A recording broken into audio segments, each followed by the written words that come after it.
londo tajen se balwala asa kenna mira ñaati asa kenna balwa tamandi ñaati muhammad sallallahu alaihi wasallam na lonna ko ala balwo kono kafirol min bebe keri wo tundo tono e be ka kafu ñon kan ñin kammala e lafta islamu wo tumo abe falin kan e lafta ka tumbun ka tinya ala dun subhanahu wa ta'ala ko atale kila ki dino la min mu toñaati ñin kammala asa len kenamandi asa sembentu yande ka landi dino be ka mol ka min mira ko dino bare wo dino fanan pour ka tutuka mo ka bambang molu jawol me fonyo ka kelen wo kerol kono min kata badar muslimol ganyata ka sunkarol kono ni sita bi gambe ye miram saibul radiyallahu anhum wallahi man ya fota tembo min to walatin nan ko bala jato buka sun niyela ka sun ani hakilo nin balo sunta konkole ka muta ika ataya furne mala wan awa janden sunte o be sika o mari balole sunta dalta minna man cincino ɗum sunkaro ñantan na aada koɗo falinnare nin mo kata sigati addict a bukat ñiña siga ko sunkaro nama bula woto sumo buka nafa nin mo ataya tata fa kata kontowote ɗum moma ñannaka ataya mi kono man fa bari jammewol ka ataya jonkile wan awa jannin sunte o ɗi kana min janniɓe sumotela courant olon docteur sol be so atteste ko man beteya kono kenseya kal nin feŋol miŋa ka man koy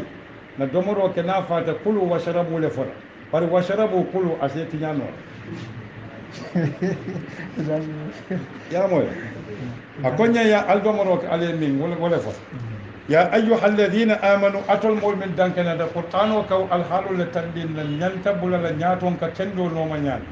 kaatu ninganiyol walita kuwo kuto molu ba kan abuka baraka walatinna ako ya ayyuha alladina amanu atol molu min dankeneyata kana luwalede da imperative rules luwa mi ya lonko commandment sol lom anyantaka kel fo momin lanjuro babala katu ay mina sumanji al iman angale kawto ka wala kile relative pronouns a koto mo munti momo ya lonko yo mankuto soto al iman oto nen dino ilata muhammad laylata islam laylata qur'an wala nin kitiya min kana adalade kan akoy ko amanu min dankeniyata ako la takunu al kana labankake ay tola dankeniya mola ako al kanake ko akana fenne landin manyan nakati ako la takunu bi ma'ana alkana labankake la tasiru alkana labankake kalladina ka misalo ko ti ko molu min yalon oto molle tambita min ye kujawo ke akon kanake ko molu kalladina ko molu kafaru min balanta alkufur walam ka alala nemonu ka balan alala ka balala dinol ka balan ala letarula ka balan kila sallallahu alaihi wasallam anin ka balan alala yamar wala bedun ta kufru wala kono kaatu kalimatul kafara akoto kafara yakfuru kufran wa kufranan akoto kana min naka nemo nu wala ka femo biti iman sonna moliyalo akonya wa qalu min kafiriyate mubarala ke wa qalu iko ila diamo kola ya bara isufola akonyadi li ikhwanihim ibadin wal min be kokile walakinna molga ke badin wati hani man wulu molga ke badin wati hani wuluta walakinna islamu ko innamal mu'minuna ikhwa bala jube moni mo kawulu imantara dine kele buka nyon keta nyaaje islamu e dankenya mol ke badin walti ayemulun tanyoya ko wulu yalole be tema katu itolle ka nyonna ko kalamuta inna almu'minuna walmu'minat ba'duhum awliya'u ba'd itollom nyon sen barawat bali wojube a fota misilme kunda nyame misilmol be siarim bari manke nyon sen barawati oto nam fanyi din kan tolle man dino tamandi nyanyi nyami ntolbe problem wole kono docteur ta jarala psychology ta jarala psychiatrist ko jamati jarala ta jarala mimba jarala qur'ano ko wa nunazzilu ma fi alquran ma ko nyaadi wa nunazzilu min alquran ma huwa shifaa'un lima fi sudur akonna fawol jindi mba jindi kan ajube wa nunazzilu mba jindi kan lu wolu ka kukutole bondi je mimbe kala monti boroti mimbe kunamo be jarala mimbe hadama de wol niol kono barin tol niolu aka munta ko akita bala fati do ntamalla han e whole pharmacy nase na kunamo jarala Allahu akbar akonya li ikhwanikum idha darabu li bayata walakin la muslimu haji fulale babu muslimu ka tenku amanke kurawati amanya misilimo ñanta ka mamman wato wati imma bala jato wa imma hakilo wa imma niya kata ala kan wato wati ka ku kendo mira hakilo ke mira wato wati ka ku kendo bondi bala jato ka mamman wato wati ka do ko walatinna idha darabu fil ard ma jabali mun kullu do ko na te tol buka tenku eɓe borinborina doron business o konoɓe siyalaɓe économie balunde kan kodi ako ida darabu fil ardi ni bayin yata banko kan aw kano husan wala iketa kele laati wolom kata misilmeya fasadulalta bari mammo bulaka jorawata kata mol fa misilmeya bugake forcéti wala tinna ayo yelata ya ayuha alladina amanu yite min sontanin dino la luwa ka tametele kan bari kafol ɓe duniya wolo mam misilme tana lon kati ko mo be mo kafirol te foye damma nin ne batata ha nin keta bala fati bara abinale fitinolom ako law kanu indana nataran mbaɗiwol min tata bayin wala londoɓe wala kono firoɓe wala kono yamar kendeɓe wala kono dedaroɓe wala kono kayirol ta kate tutu wuro kono aɓe wala kono famo fen ɓeteyata law kanu indana natara nda mbaɗiwol min tata nin kuwolla eɓe sirin imantano eɓen feejan e koñaadi ma matu tenwi te fala moman janna kawo foy kamolu hamo faale kanata boyde faala jeele natata na fata e ko na faala fela faala ite ma fa watole siita saya ka mo kille wala saya koy ko fele jambe ñambe batuka wala tinna mo kakala molu hamo fa nin ka wala tandin ma matu ite faala jang wa ma qutilu an ite faala wala ite faala famu fulale imma yefa wa imma yefi fa wa ma qutilu tanu ite faala ala ko liyaj'al Allahu dhalika hasaratan fi qulubihim ako kuma kawo min go molu kaf o miro mi kamire ka fo dala e ka bara isufola aka o baro ila mandila bakala perdoleti abakala boneleti abakala fenneti wo molte na faso na je kote kadu nita kam o mira modie na meta nyaawne be kidila kadu molbe tulaje molbita school dolbita university dolbita mansa do ko dolbita kunkon ita damma be soko kadi ka fo mo le nalta talbe falal wala tinna nim mo koy ko kanata dulato afa munati nantita na koy ko fende bije afa munati no so ma ketela ha munati na ma tefa ka atakete ne wala tinna hadama de kanala ko la funim dalilu lati ako hasaratan bone niyamo la hasara wala e bala firin fama min nayida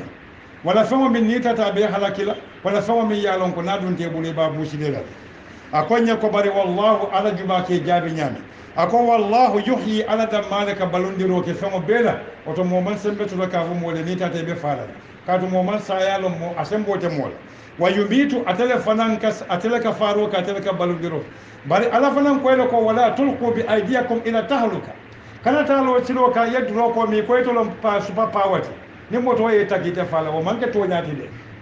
kana ifan jolom bunja oto wala tina tole ni ka ko e ite sawno la kabo fitoto ata sele fo si banta oto afon bulana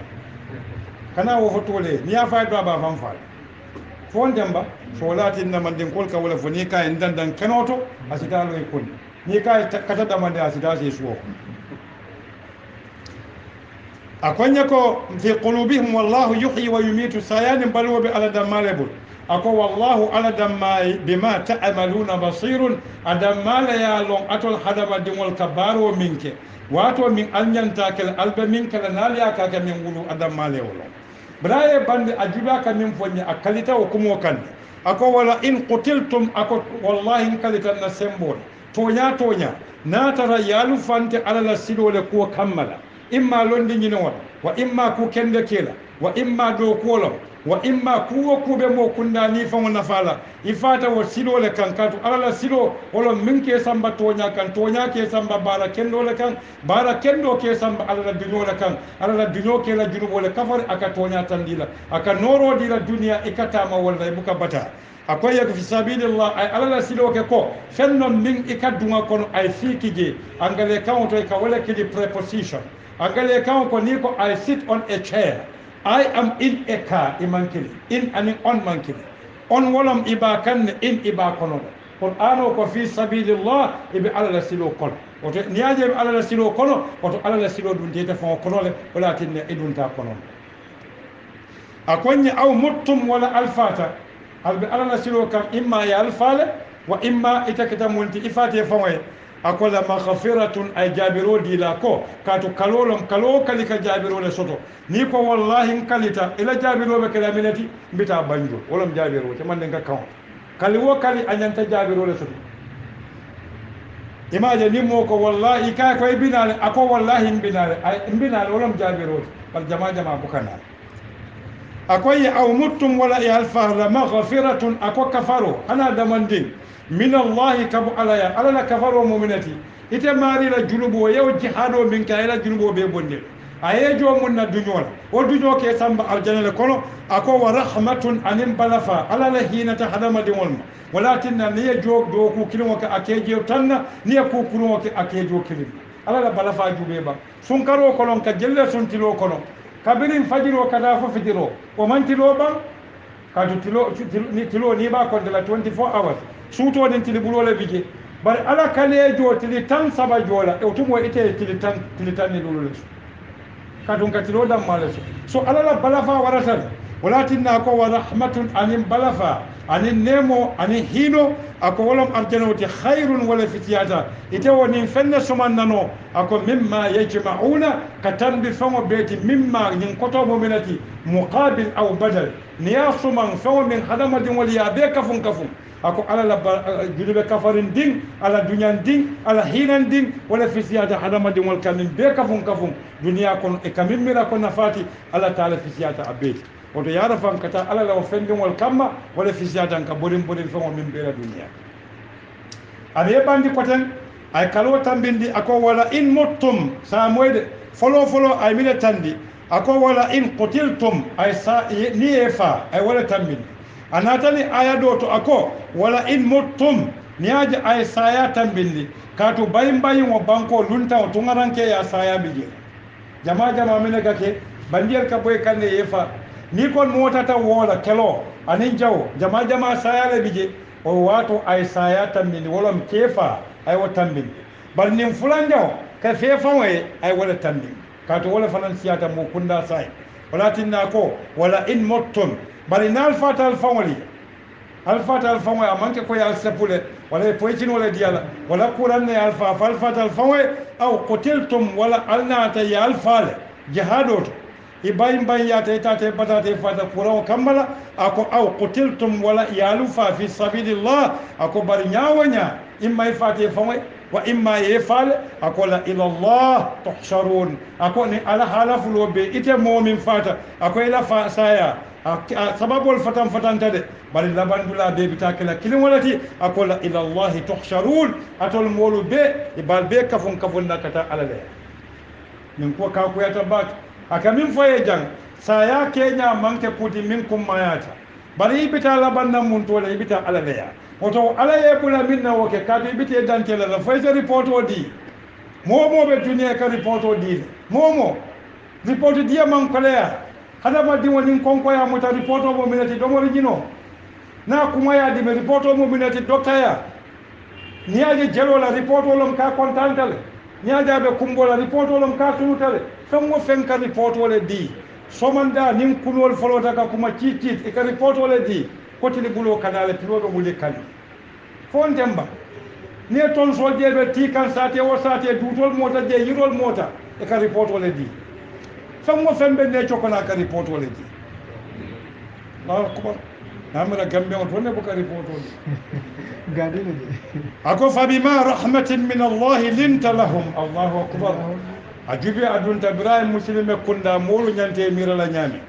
yake badin wolti yake ngani ya kilimoti ila ngani ya ke kilimoti e kamingini ay ke kilimoti ye fantanka wali kensan wala naje ko sababu min fatala o man kumaya ayin tara condition o min ka alhalo barakendo wala kumayata ajuba kana min fonje nyaton ko min be marade molla ko la imam ko do nyanta kala min Allahu akbar Qur'ano juba min dada walakin Qur'ano Islamu is a social religion aka mo kunda dada le ayna mo bondi min be mo kunda dada ajuba kana min fo nin kumo juba ya dada nyani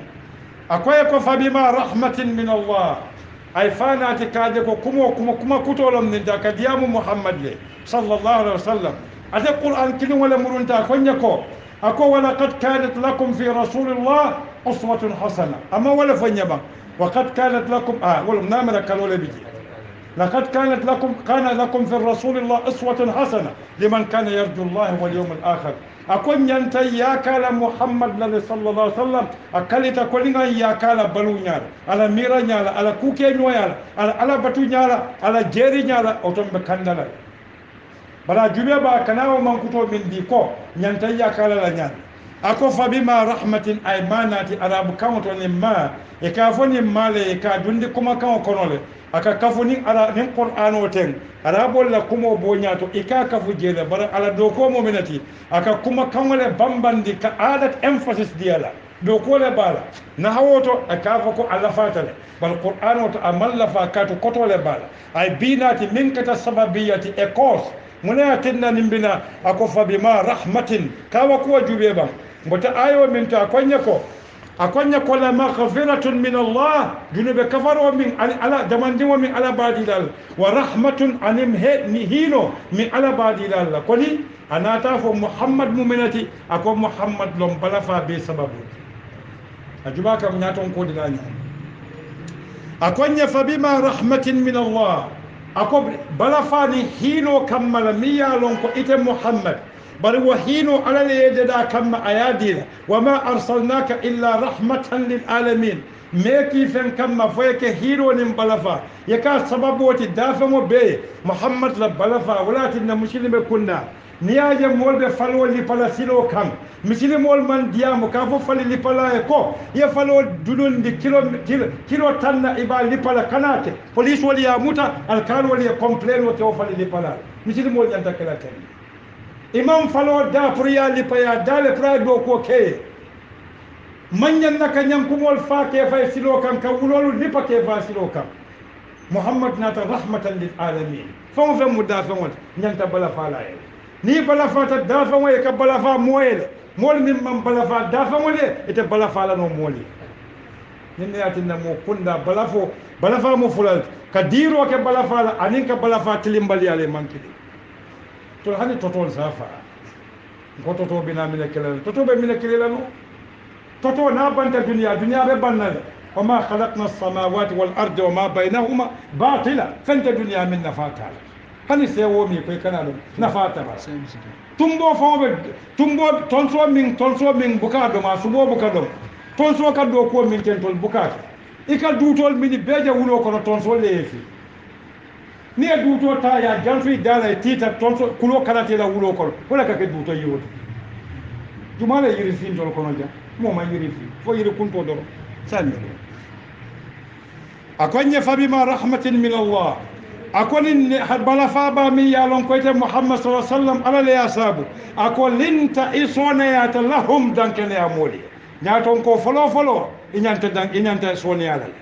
soni amu minati yetoña fasa ye bataro bay bari ni molbe kuke ñoyarin kana hadamadi wol kiiti ila baro la e kiiti e baro min ya kay londi jumala ya lonne fay malo ni o kedure ka daha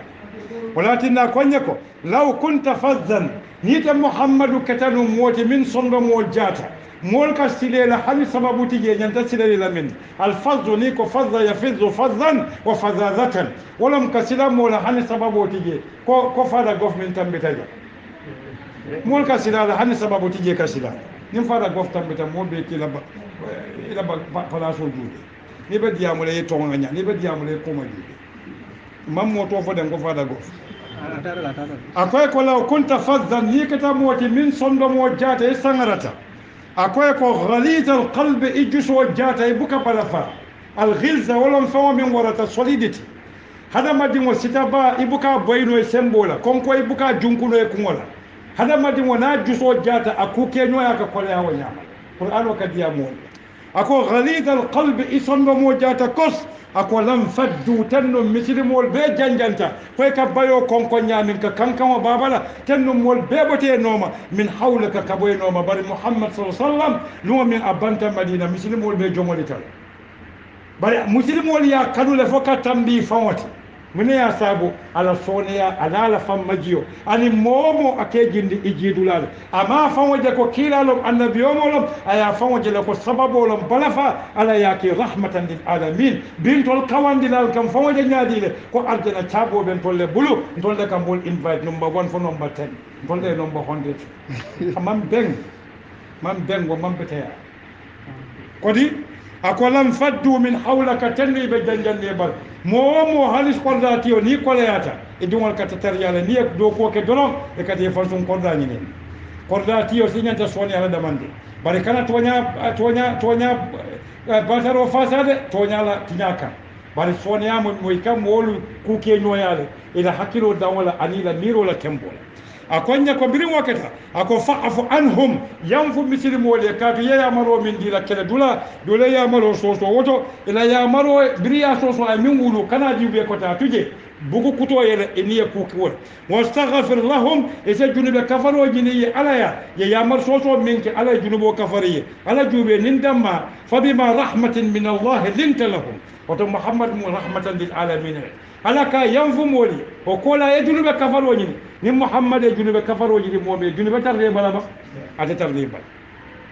oto nin ayo kamim fonye akanata saybolle bara bentol fanangal nim bulata no ma nim bentol fanayele walatinna ni salita ma ka salima sinya jelu sinya tan ota ka munda ko baraji tanne be walatinna konya ko wastaghfir lahum e kafar jini okeye washawirhum ye sawra nyoya wolom ye kaca ñoya yela miro ñinin e ka fonin ne consultative democracy soro mume bije ka fo mi suratu shura musilmol ñanta ila democracy tamandira ñami democracy a tole fatata bara barandi ñabe mo barolati sembo murundi molu kan moli e mo kilin tombo mo mi ya tombo ani molu be i bela sembo e ka gondi ka murundi ila Allah subhanahu wa ta'ala dinnom islamic democracy buka fo mol damalum the power authority muitale the president and the people in the authority belongs to Allah ni o ke dorom mo buka jenke mo buka toñiroke mo buka corruption fo ala tatarabul hakilu walakin shura ay mina tandi la sawra ñoya abota mi bala ni ko shawartu shay wala yefamo landi mo be yaje wala mi yefamo fanan sang wala yela miro bondi ka kacake walakin misil makunda mo e ñantela miro folal jannim bengo be banna e kana ta fo bengo kola ni ngalo mbedi ne fol ila miro hani na tele manta député bon walatin misin makunda mo be se keno opposition oti bari mo be fona se keno in support of the current government